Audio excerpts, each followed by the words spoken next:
A creepy salesman tried to get into my house when my parents weren't home. When I was in middle school, I was home alone with my brother while my parents were out on a date. I was sitting on the couch watching television when I heard a knock on the door. I shouted for my brother to get the door, but he must not have heard me because the knocking didn't stop.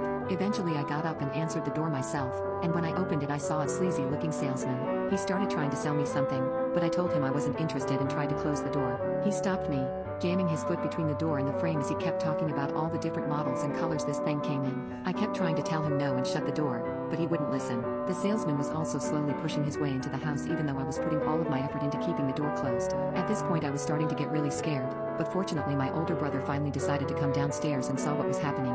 My brother, who is very tall and has a famously short temper, pushes the salesman out of the doorway and slams the door shut, yelling that we weren't interested and that he needed to leave.